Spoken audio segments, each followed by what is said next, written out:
In the mountains of West Virginia, there's a cemetery where the headstones tell a story that defies nature itself. The dates don't make sense, the names repeat in impossible ways, and if you trace the family lines carved into weathered stone, you'll discover something that will make your blood run cold. This isn't just about inbreeding, this isn't just about isolation, this is about a woman who became pregnant by her own grandson, and the twisted bloodline that created one of America's most disturbing family secrets.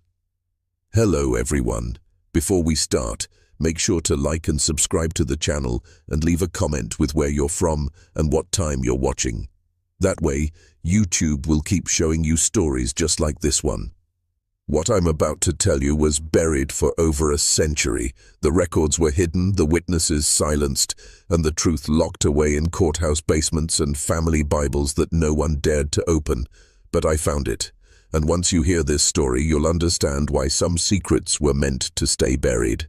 Her name was Betty, and she lived in the hollow where the sun barely reached the ground, where families had been marrying their cousins for so long that the children were born with faces that looked ancient, eyes that seemed to know things they shouldn't know, and hands that shook with the weight of generations of genetic damage.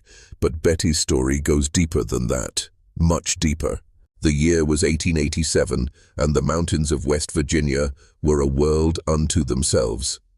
No roads led in or out of Cane Creek Hollow. No strangers came calling. The families that lived there had been isolated for nearly a century, and their bloodlines had become so tangled that mapping their family trees was like trying to solve a puzzle where every piece was the wrong shape. Betty was born into this world with a curse already written in her bones. Her parents were first cousins, her grandparents were siblings, and her great-grandparents, well, the records get murky there because some truths were too dark even for the family Bible.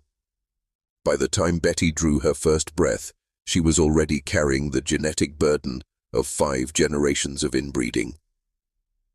But here's what the historians won't tell you. Here's what they buried in those courthouse records. Betty wasn't just a victim of this twisted family tree, she became its architect. As she grew from a girl into a woman, something inside her broke in a way that can't be explained by genetics alone. It was as if the mountains themselves had poisoned her soul, turning her into something that existed outside the boundaries of human decency. The first signs appeared when she was 14.